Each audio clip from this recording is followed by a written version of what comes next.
Boost Hound has finally showed up from Alabama. I have been looking forward to seeing this car. These Boxster engines and all that power, I just love driving them. Let's check it out. It doesn't run and drive, of course.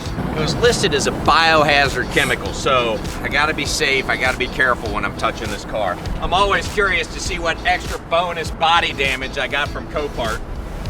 So far, so good. Not bad, not bad. Okay, well, I'm gonna go ahead and get it in the shop, then we'll go figuring out if this thing actually runs and drives. So let's get it inside.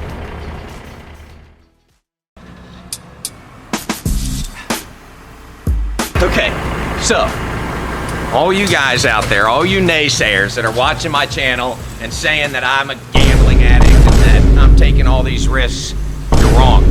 It's not gambling, it is calculated decisions. What? So this car is listed as an NOP.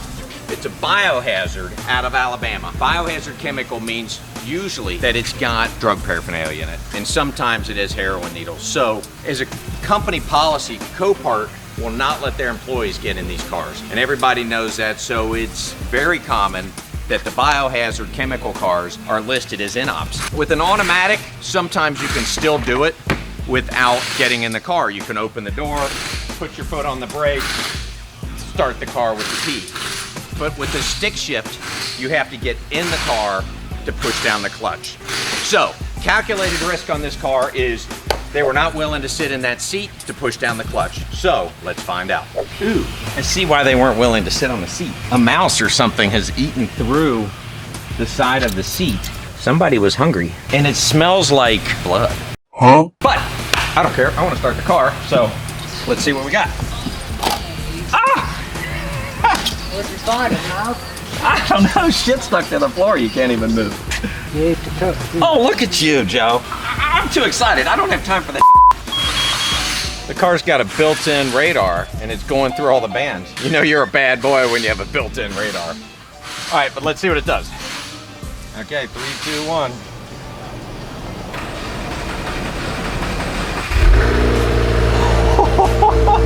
Sounds pretty good to me. Calculated risk, baby. This is not gambling. I don't know what to say. Put some tires on it. A good looking car, the tires do look bad. I'm sure it's gonna need brakes and whatever. It came with a 6-pack? Let's pop! Shit, I thought you were offering me a beer. Oh my gosh. All right, guys, well, now you know what I know. Need to get it in here and start the frontline checklist on it. This is gonna be a home run. Really nice. Look at that craziness. This car continues to give us good news. Billy has been on it most of the afternoon and really hasn't found much.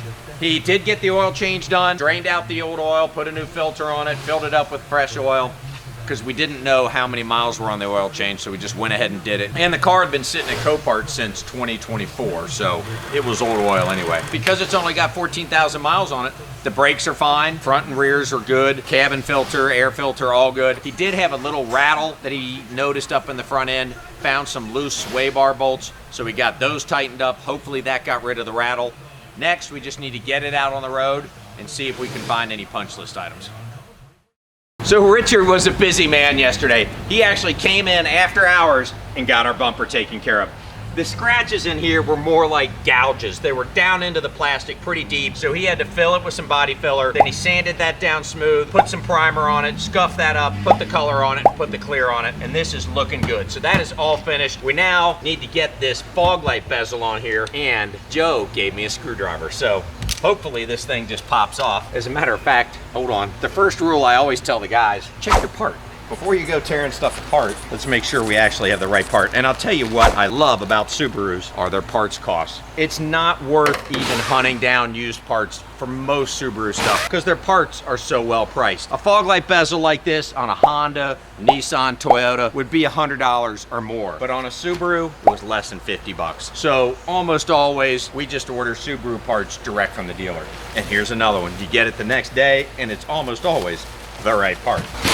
Sure looks like it. Yes, sir. Yes, sir. Right part. Okay. Yes, sir. And we can see how it clips on here. Oh, not good, not good. So we've got 2 poppers on the bottom, and we quite possibly even have a screw right here. So I don't know that I'm gonna be able to do this, but gonna try. Yep, there's definitely a screw. in behind this center grille. So it looks like the entire center grille is gonna have to come out, which means this just became a bigger job. All right, so I'm gonna put the part in the car. We'll get one of the techs to do this when they can get it on a lift, because they gotta take the entire center grille out to get this screw out that is right in there. So in the meantime, let me show you something else that we discovered. When I was starting this car, the seat was way back, and I didn't really think anything of it, but it actually is a problem. When we did the front line list on it, the seat doesn't work, and you're stuck way back here. Ends up that this seat switch right here is getting power to it, but it's not putting any power out. So we need to start with replacing that switch, which again, we'll just get it straight from the Subaru dealer. But in the meantime, I'm gonna take it out on the road, put some miles on it. I can make that final punch list, even if I'm riding dirty.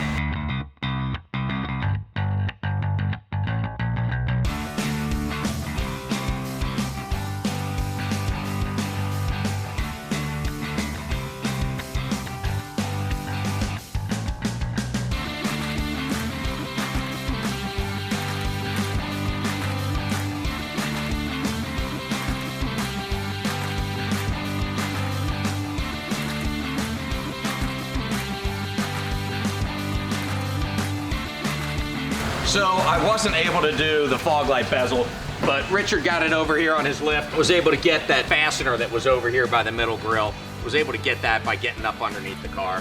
So we got the new fog light bezel on, that's all looking good. So the front bumper is finished. Our seat switch came in for the driver's seat, so I'm gonna go grab Joe, have him put this seat switch in, and hopefully the seat starts working. Let's find out. And that.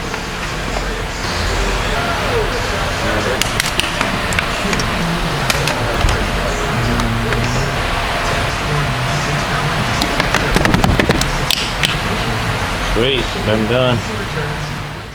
Our interior guy showed up. He is taking care of this hole in the seat for us. Take a look at this. It is really good. I tell you what, you can't even tell that there used to be a hole there. So within another half hour or so, this will be all wrapped up and we can send her off to detail. All right, so Jerry got it all finished up. That seat is looking good. So some of my favorite words, we're gonna send it off to detail. Our night shift is back from detail and looking good. She is all shined up and ready to go to the sales lot. You know I'm excited because we got this car in and out of here in under 2 weeks, and that is always a good thing. We just had to do a little bit of body work on it, run it through that frontline checklist. So now the important part, let's go look at the numbers. So wrapping it up here on our 2022 Subaru WRX Limited Edition. This was a fun car, not only fun to drive, but we got it out of here in 2 weeks. That's something I always like, and the numbers are pretty good on it. It's a recovered theft unit, and this one, thankfully, everything worked on it. It didn't have a knocking engine or some major mechanical issue like we have in about 25% of our recovered theft units. So it's a good one from the numbers as well. Let me show you. So by the time we paid all of Copart's fees, this car ended up costing us $13,614. Transporting it up here from the Magic City, Birmingham, Alabama, was $500, so that wasn't bad at all. And the labor and parts were really good on this car. We had $300 in labor, and we had another $200 in parts.